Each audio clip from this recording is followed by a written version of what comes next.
Flutie from NJ Advanced Media. Welcome back to the Rutgers Rant. I'm joined this week by James Cratch. Keith Sargent has a well-deserved week off. Cratch, how you doing? I'm excellent, Steve. How are you? I'm doing all right. We got some new microphones here to test out. Stepping up. I mean, it looks professional. It looks like a microphone. I'm encouraged by it. You can't see it, I know, because this is radio or podcasting, but we're excited to give it a try. So this has been a wild month for college football. And, I don't know how you feel about Cratch when you're watching what's going on in sports right now. I feel like half the time I'm in a different reality than the rest of the country. And this is the point that crystallized it for me, that it seems like we are spending more time debating and arguing and looking for answers for the Big Ten, because they decided to postpone football during a pandemic instead of looking for the same answers from the SEC, which is charging on to play college football during the pandemic. And a great example is a headline yesterday. I don't know if you saw this, but I guess on the campus of Alabama in Tuscaloosa, there were 500 positive tests down there. It's just amazing, to think that they're still charging ahead like this is going to happen, and college football is essentially just divided in half. I mean, what's your take on what you're watching out there right now? I just think it's kind of amazing to me that, and look, I understand that Kevin Warren, Big Ten commissioner, was far from the perfect, messaging when it comes to the decision to postpone the fall season. I think a lot of blame needs to be put on the ADs because they had no plan for spring football, winter football whatsoever. And everything I've heard is basically anytime anyone mentioned the idea of, hey, maybe we should talk about what we would do if there's no fall season, it was kind of like, no, we're not doing this right now. No. And look, the Big Ten, 14 of the nation's best, research institutions. That's what I come back to. The Big Ten has considered itself, it's the oldest conference in America. It considers itself to be the shining city on the hill in college football. These massive research institutions, academic powerhouses. Everyone's in the AAU except for Nebraska. And, to be fair, Nebraska, they were in, but then their medical school's not on campus, so they weren't eligible. They had to leave. But even then, the idea that the Big Ten, the fans, the parents, the Homer media members in some college towns are basically doctor shopping. It's like, oh, well, like our experts say it's probably not safe to play, but the guy at LSU says it is. It's just amazing. It's like, oh, the plastic surgeon at West Virginia thinks we can play. Let's go with him. Like the idea that like, oh, Michigan's still going to try to play. The Michigan president is an immunologist. Michigan State president is an epidemiologist. They're not going to play football, guys. Right, and they're looking at the search for answers. Like, so Kevin Warren did a poor job. We can all agree in the first Big Ten press conference, getting grilled by the guy in his own network. You're like, oh, come on, you can't. This is like Trump going on OAN. You can't get this interview right. You've got issues. But after that, they came up, they explained it. The answer is pretty simple. It's the coronavirus. Like there's no other, we're not searching for something else you're looking for something that's not there. They've just decided that trying to do the logistics, and again, the logistics are far different in college football with 100 players on rosters and traveling to different cities and back in the dorm setting where we're seeing just incredible flare-ups across the country. They've decided the logistics are not good enough, and the health reasons, the concerns are valid. So for me, when I see that, if you're a parent, you say, okay, of course, But then you see what's happening now, even the ACC, to me, which is amazing when you see North Carolina had to shut down its campus down there. They decided that it's not safe. They had so many outbreaks in different dormitories. It's not safe to have students on campus. And the reaction from Mac Brown, the football coach, was, well, that's good. We get rid of the students, we'll have a better chance to play football. I mean, the idea, just the whole thing about college football being an amateur sport, just throw it out the window. It's just garbage. I mean, there's no There's no chance. That model is broken. And look, I agree with the people that say that the Big Ten should do what the Pac-12 did and let the doctors talk on the record and, put out the full reports. I think there should be greater transparency. It's 13 public schools, in Northwestern. But that being said, I don't know why people are surprised by the lack of transparency, because these schools wouldn't even tell us what the testing results were, a lot of them. Right. I mean, Rutgers wouldn't even really confirm what teams besides the football team and the men's basketball team were actually on campus. Yeah. So like it was like a who's on first game. So I don't think anyone should be surprised that the Big Ten hasn't had transparency, because honestly, they didn't make their schools be transparent. And I think that another issue too was that the range of, Northwestern shut the entire football program down because they had one turned out to be false positive. Meanwhile, Illinois, a couple of hours away, came out and said, like, we had 27 kids test positive at one time or another, and we never stopped practicing. So I think it's tough in that sense. But you're absolutely right. The ACC schools have basically admitted, and I know the SEC is not going to start until late September, but I have to imagine one of those schools is gonna shut it down at some point. But look at Conference USA; they postponed every fall sport but football. But football, I know, it's just so amazing. It's amazing. What must those kids think? All right, so we finally heard from Greg Schiano. It's been a week, but I think it's worth revisiting. Unlike a lot of his counterparts, there was no pounding on the table or grandstanding or anything like that. I don't think that should surprise anyone who knows Schiano and knows what he's about. I do think it's clear, though, reading between the lines and listening to his answers, that he agrees with the decision. And the one thing he said, and I'm intrigued about this part of it, because we have to look at this going forward now for his program, that, he was very secretive, a little coy about how he plans to use these next 5 months. It's clear he's given this a lot of thought. I think in a lot of ways it fits perfectly into his wheelhouse. Like if you're going to look back on Schiano's first 11 years here, you loved him from Sunday to, Saturday morning, and then Saturday afternoon you had some frustrations. It's just the way he builds programs. He's got a lot of time now. And as you point out, I thought it was a very fascinating look at what the rules are going to be now for the scholarships and all of that. It really could work to his advantage.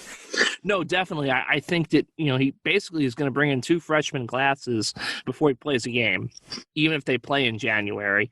And I think that, the spring season, if there is a spring season, a winter season, is a freebie, basically. Like, he's never going to come out and say this, but especially if the Big 12 and the SEC and the ACC keep on the tracks and play the season, and there's a college football playoff, we're basically talking about a couple of glorified scrimmages. Yeah. And he can truly treat that as a completely... Obviously, you're going to try to play to win, and he can. Look, we discussed it before the season got postponed. They're looking at 0-10 with that Big Ten only schedule. It's probably not going to be much better if they play in January, but they can just focus on player development. Everyone's like, who's going to win the quarterback battle? The quarterback battle might be 8 games in the winter to kind of set a leader for the fall 2021 camp. You can play a lot of kids, young guys. You can play guys who are kind of on the bubble, and you don't know if they're going to help you out long term or not. And I think with the scholarship rules, with the fact that you're going to raise the limit, that guys get the free year, it's going to encourage more guys, I think, who are maybe not going to play as much to move on. Especially since now they've got an extra year to go play with. You might have a lot of guys who were not going to play, but now they can finish up, get their degree, and go someplace with a year or 2 years to play, at a different level or a different school, and then that frees up scholarship space. And we know that Schiano has proven he's a master of manipulating numbers to get as many kids in each class as he can. So I think it's a chance for him to kind of really, we thought he was going to turn over the roster significantly, and he has, but now he can truly turn the roster over. And frankly, if he does everything right with a little bit of luck, I think this could be a bowl team in 2021. Wow, that's quite a fall of 2021. Obviously, I think the spring still going to be rough no matter what happens. But again, all the pressure's off the first season now, because it's going to be this weird kind of unprecedented alternative season that doesn't even count towards eligibility. Do you think this is really going to happen? And people are bullish on it, and I've seen that now. And there's talk that, of course, we've discussed it on this podcast that the TV networks are going to love to have some Big Ten football when when the NFL season especially is over. But the obstacles that stood in the way of having it in September really aren't going to be gone in January. The heart issues are still, that was a big reason. The vaccine, there's no sign that, that's going to be readily available. I mean, do you think that they're going to play in the spring based on what you've seen? I do, for a couple of reasons. One, I think that if the other schools, and the other conferences manage to play in some form, there's going to be a tremendous amount of pressure on the Big Ten and the Pac-12 to play. I think the hope is that we've made advancements against this virus by then. But then again, when they canceled the NCAA tournament in March, I never would have thought we'd be sitting here. Right. I think the third thing is it's what everything in college sports about. It's about the money. I did talk to a sports lawyer for his Q&A I'm doing NJ.com in the next couple of days. And he said that, the way these TV contracts work is that the networks, ESPN, Fox, whoever, they give the conference a big chunk of the money up front. And then usually there's a chunk of the money at midseason.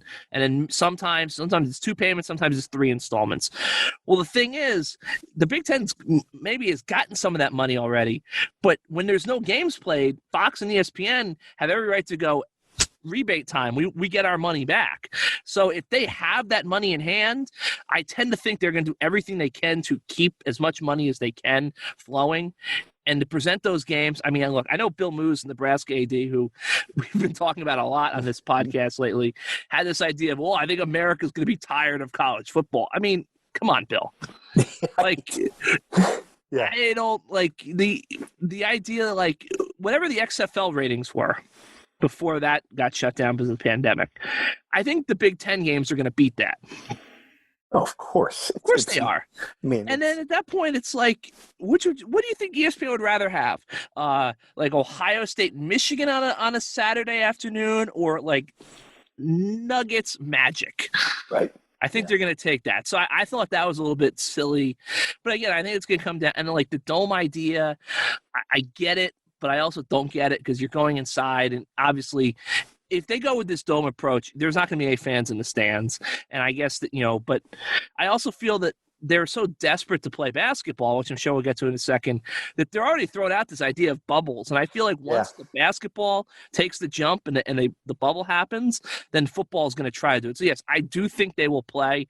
I don't think they're going to play a full season. I would guess 6 to 8 games, and maybe, you have the Big Ten title game, and maybe the Big Ten champion and the Pac-12 champion play in the Rose Bowl, although the Rose Bowl probably already was played, and then you kind of go from there. Because I do think that no matter what, everyone, all the stakeholders do want a real 12-game normal football season in the fall of 2021. Right. So the bubble thing, it's fascinating. That's where I was going to go next. And, it again amazes me that, of course, these ideas, these outside-the-box ideas are coming from coaches and even fans. And they're not coming from the NCAA, of course. But Kevin Willard, the Seton Hall coach, had an idea. Jerry Carino, give him credit from our competitor Gannett, wrote a column just about what he thought would be one way of handling this. I think Steve Peichel has talked a little about this. It's the idea you can't possibly bubble a college basketball team for 4 months. No. But if you do it smartly, and you have, you have different levels of it, different, time periods of it. There are ways to do this.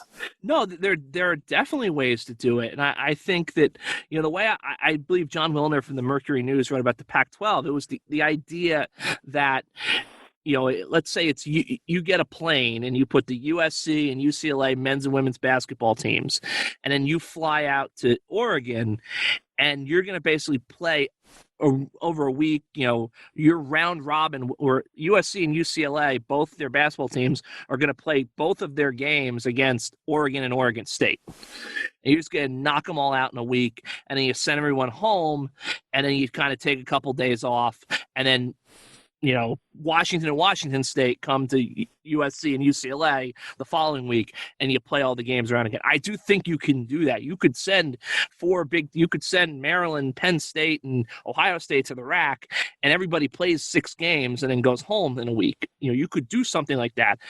I think you can bubble the NCAA tournament. I don't think that would be too big of an ask. You might have to do it all in one central place, and a place like Indianapolis probably could handle that, because if you think about it, you're going to be kind of kicking half the teams out every other day. But I don't think you can do a full season bubble, but I don't think they're going to try to do that. I think they're just going to try to be smart, pot it up. Obviously, the Pac-12's already made the decision. They're not going to play until January 1st. I think that was a little bit early. I thought the Big Ten was going to go that direction, but they decided not to. But at the same time, too, I just feel like I do think the NCAA will be more involved, just because they can't have a second straight year without March Madness. Right. Like, yeah. that like, I know people said not having football is Armageddon, and it may be, but like, you truly are, it's an extinction level event if there's no NCAA tournament this coming year. The problem is you're still talking about college students, and I understand that. All right, the Rutgers hasn't had a positive test yet. They've managed to, the fact that they can be sort of isolated in their facility to a degree, away from things. The kids aren't on campus. It makes a big difference. But so many moving parts, and we've learned this. It only takes one. Yeah, it's a very fragile. It's a very fragile kind of bubble environment, and I think but the big key is going to be, like, when we get to November, where is it testing at? Do we have reliable antigen tests? Does this new saliva test at Yale with the NBA, can you kind of crank it out? Because I do think if you can kind of crank out all these tests and test repeatedly and test quickly, you've got a shot at this.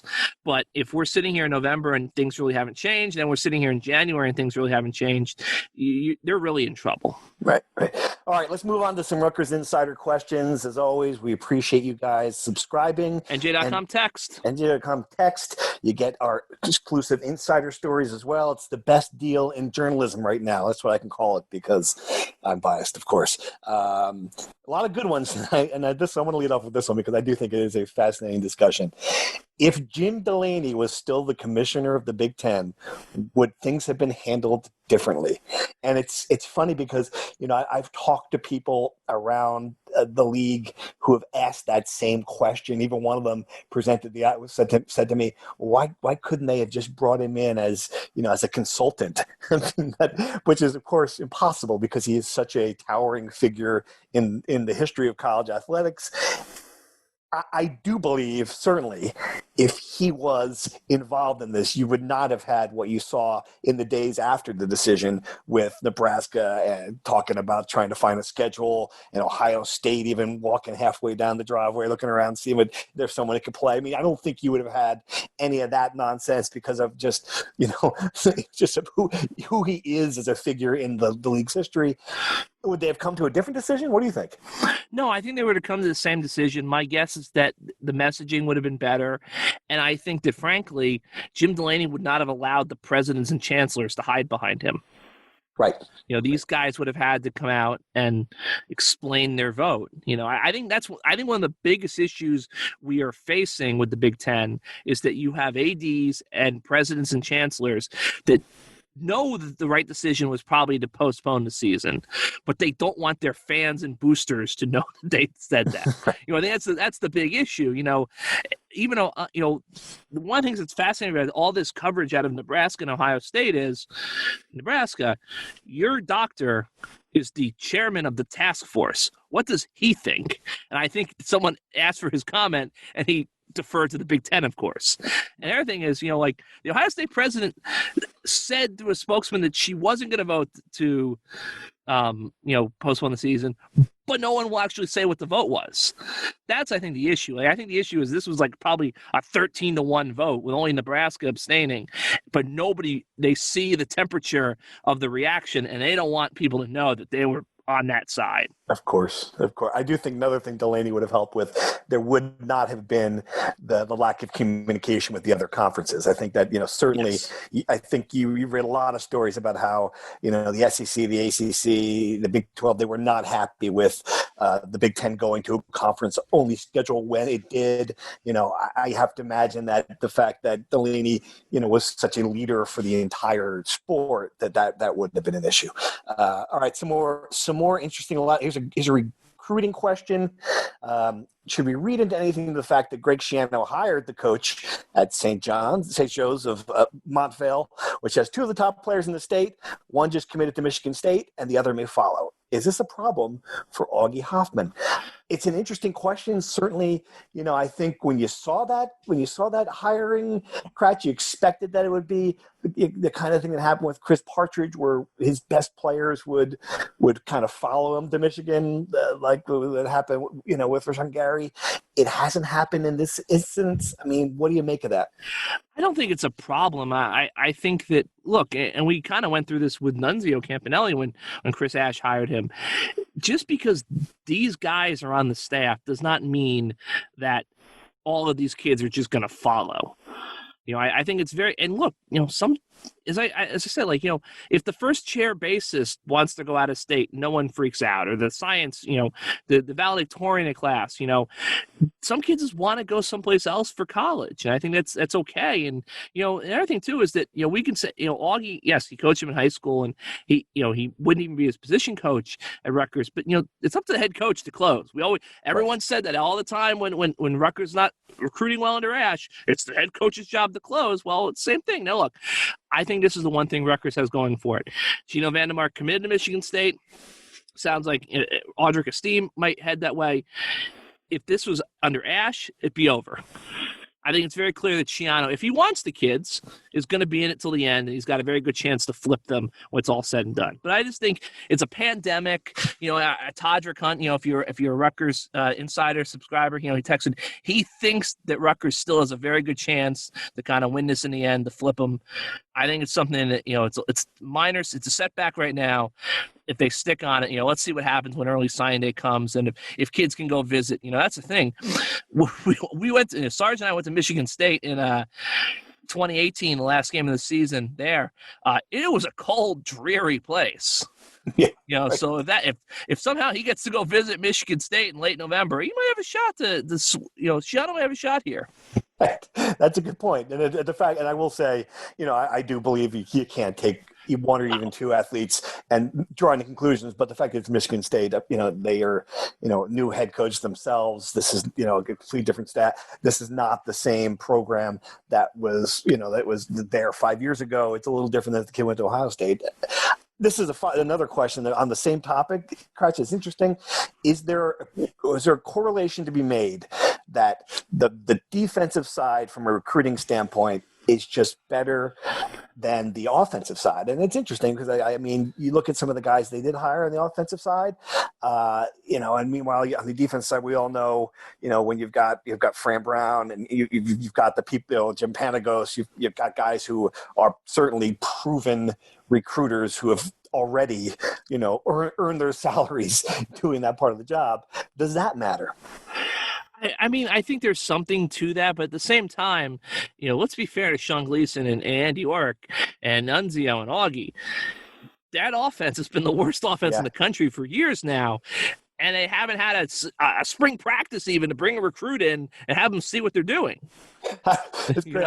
I went back and read, since Liberty was in the news, I went back and read what we wrote when Liberty came up here to play. And it was like, there was I had a nugget that, that they had thrown a pass, that Johnny Langan threw a pass that was like 47 yards, and it was more passing yardage than they had in the previous two games combined. Yeah, and you just forget, like, oh my God, that happened. Like, it was just, that's how, it really was historically bad over the last few years. Yeah, no, so I think that's part of the issue. It's just that, they've been so bad on offense, and, these are some, not necessarily brand name coaches. I mean, but then again, it's like, another thing too is that everyone always says, the offensive coordinator isn't necessarily like your ace recruiter at most places. So I think it's that. I mean, I think that it's entirely possible that, yes, if you look at the whole sum of the parts, the defense is head of the offense in terms of recruiting.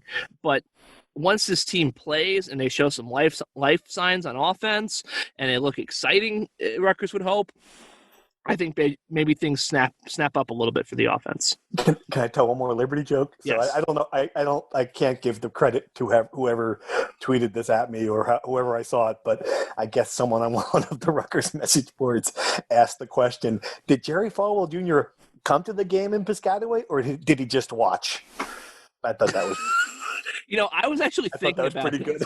I was actually thinking about this. Like, what would the funniest, and this probably is a great podcast topic, and if people should text us, if you're NJ.com/text subscriber, also NJ.com subscribe if you want to subscribe to the entire website, and then, or tweet at us. What would the funniest 4-team college football playoff be this year? Like, if at the end of the year there's only 4 teams left playing in the country. Yeah. So I figure it's like the winner of the Army-Navy game is 1. I figure the SEC champion and the runner-up, because they're going to play, but like Liberty could be the last team left on the road. Could be, yeah, absolutely. Like a Liberty BYU playing game. That's something else. Oh gosh, yeah, it brought back a lot of memories. And I remember I wrote that they did not. Why are they playing Liberty? And I got some angry emails about that. But clearly, I don't. I feel pretty good about that. By the way, the ACC.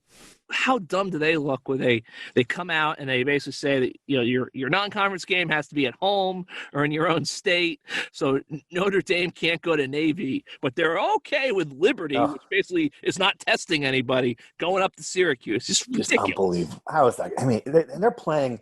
They weren't even smart enough at the SEC to at least postpone the start. They're playing in 2.5 weeks. And what about Syracuse? Like it's not on campus. I know it's these guys don't want to face a triple option, but you have the safest college football team in America down the road that needs help, that needs games. I'm pretty sure Army would rather play you than Abilene Christian, which they're doing. Army national championships. All right, some more questions from Rutgers insiders. Again, thank you, NJ.com text for diving into it. A lot of recruiting questions about what this whole pandemic means for that aspect of it. For the future, does recruiting become a red state, blue tape state type of thing? I certainly think Greg Schiano can sell we put the safety of your kids above everything else. But as we've seen, there are some recruits and parents who will say football is more important. I do wonder about that. What's going to happen if the SEC is in fact playing and it does go, somewhat according to plan, if that is going to make it harder for Schiano or anybody in the Big Ten or Pac-12 to appeal to recruits. What do you think? I mean, I guess it could, but what I would say is that, how many times is Greg Schiano going head-to-head with the SEC for recruits? True. With the exception of the 1 or 2 big-name guys in New Jersey. I think the bigger issue for, a guy like Greg Schiano is that what happens if Boston College and Temple and, Pitt stay on the road successfully, Syracuse? I think that's a bigger issue from a Rutgers standpoint. But no, I do think that, Texas is absolutely right. You're going to have different people different messages are going to resonate with them. Right. I think there's some people who say, hey, this is tremendous that you guys valued the safety. And other people are going to be like, football, play on. So I think it remains to be seen. But I honestly, I don't think it's going to be that big of a deal, because 2-3 years from now, the institutional memory of how people handled the pandemic is going to be washed out, because those kids are, not really thinking about it at this moment. Right, and we'll be in the next pandemic anyway. So exactly. Okay, so here's a good one. Several people asked this one. A non-football question: after Iowa's announcement about slaughtering non-revenue sports, do you have any thoughts that other schools to follow? Other implications? Thank you, Stefan in Switzerland. We have Sweden. Looks like a Swedish flag. Yes, it's Stefan in Swedish. I didn't realize we had a RU insider from Sweden. That makes me feel so multicultural. Yeah. Hey, thanks, Stefan. That's great. Thanks for subscribing. Another question, of course, the follow-up question from someone else is: will Rutgers cut any sports? If yes, what is your guess? We've talked about this a lot. We don't think it's going to happen. Does the Iowa thing change the answer for you? I do think that the Iowa thing now gives cover for the other Big Ten schools to do it. I don't think it changed anything from a Rutgers standpoint. Because the other thing about the Iowa thing is, people then went and did the math. Iowa's really not saving much. This is just Iowa's convenient excuse to get rid of 4 programs that they want to get rid of for a while. And I think that's the situation for a lot of these schools. I think the biggest issue that college sports and higher education have to grapple with, and I know this is not something that the tweed jacket crowd at Rutgers wants to hear, is that with the exception of football and men's and women's basketball, a lot of these programs are making Rutgers money in terms of tuition. Look at someone told me that the rowing team at Rutgers, we're talking several $1 million because you've got a big roster, and not everyone's got a scholarship, and those that do have only a partial scholarship, a third scholarship. So I really think that the way to kind of fix college sports out of this pandemic, to kind of reset that we're going to have, is that with the exception of the headcount sports, I believe are men's and women's basketball, football, hockey, I might be missing one. Those, while the athletic department can still kind of operate them, the school should be funding those programs. Right, and that's the difference. So when the math, when you see these big deficits in a lot of ways, the math doesn't work out for Rutgers' favor. Yeah, I mean, Iowa, you crunch the numbers. If Kirk Ferentz gave back his Outback Bowl bonus from 2 years ago, they would have been able to keep those programs going. Right. All right, here's a wrestling question. I know that you can fill the last 15 minutes with this one. It comes from a very loyal reader. If there's a season, will Suriano wrestle? And if they go all in and don't redshirt anyone, where can they finish in the Big Ten and in the country? I mean, there's so many issues with wrestling as it is, but I mean, assuming that they figure out how to do that sport in a pandemic, what do you think? So here's the outlook, and honestly, there's a lot of moving pieces in place. One of the big issues is you kind of hear conflicting things. My understanding is that the NCAA and USA Wrestling haven't really decided how they're going to handle Olympic red shirts, because part of the issue is that everyone knows those guys got Olympic red shirts last year because they were training for the 2020 Olympic Games, and then obviously those did not happen. So now everything's pushed back a year. Are they going to give 2 Olympic red shirts? A guy like Suriano, he still has a red shirt, his traditional red shirt. So my guess is that if there is a season, and I think the hope that no one's come out and said it yet, but I think the hope everyone in wrestling has is the season starts, right around New Year's Eve, New Year's Day, and it's basically a 3-month sprint, and you have the national championship is scheduled in St. Louis, and then, maybe there's fewer eight spots in the bracket, and then you go into the Olympic trials in April. I think that if there is a season, but there's no one in the rack, and I can't imagine there's going to be anybody in the rack at this point in time, I think Nick is more likely to wrestle than Sebastian Rivera. And even if both Nick and Rivera go, I just don't see how. If Nick does, I don't think Nick would go down to 125, and I just don't see Sammy Alvarez getting down to 125, so I don't think they can get all 3 of them in the lineup. If they could, they could finish top. They could definitely finish, make a run at top 4 in the nation, definitely high up in the Big Ten, but there's going to be some other loaded teams as well. So roundabout way is I think there's a lot of things uncertain, up in the air, but I do think that if there's a season, there's a good chance that Suriano wrestles. So he would wrestle even if the trials come that closely on the heels of the NCAA championship. I mean, you would think he would be training in a different way for those. I mean, yeah, he would still go. I mean, there's a lot of things. I mean, I think he would consider it, but because at the same time too, if I was a firm believer. I think USA Wrestling made a mistake. I think they should have still had the trials during this calendar year, especially because they're having a national senior national open in Iowa in October. So if you're having that sort of tournament, I don't understand why you wouldn't just have the trials in late November, December, and then those guys, whether the season starts in the first semester or starts in the second semester, the guys who don't make the Olympic team can then make a decision of, I want to go back and wrestle in college. I think it would help college wrestling. There's more star power involved, and it would help those athletes to kind of have a better idea of what they're doing. I just think the issue was that there was too many uncertainties and stops and starts that USA Wrestling just said, let's just do the trials as if this was 2020 again. All right, and the final question is simply red dot mystery. And if you don't know what this means, and so on my Twitter feed, as I sit there, looking at it, it essentially is like, oh, here's a woman at a podium screaming at me. Oh, here's something on fire in Wisconsin. Oh, and here's another red dot. Like, this is like, I guess I can't describe it if you're not on Twitter.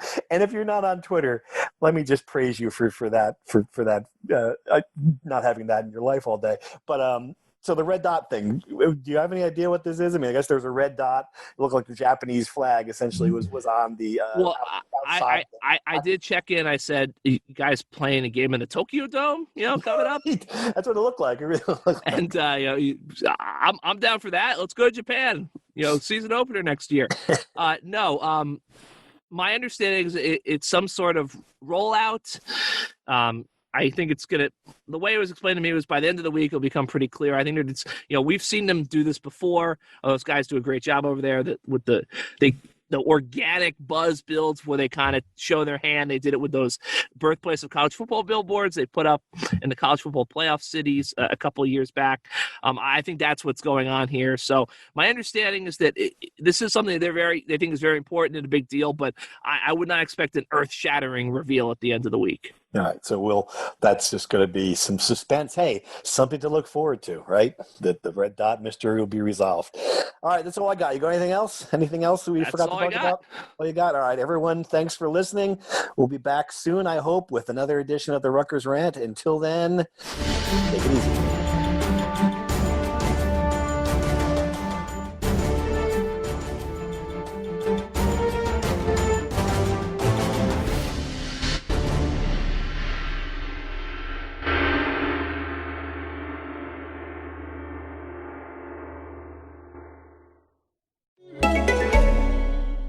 This is Acast Recommends.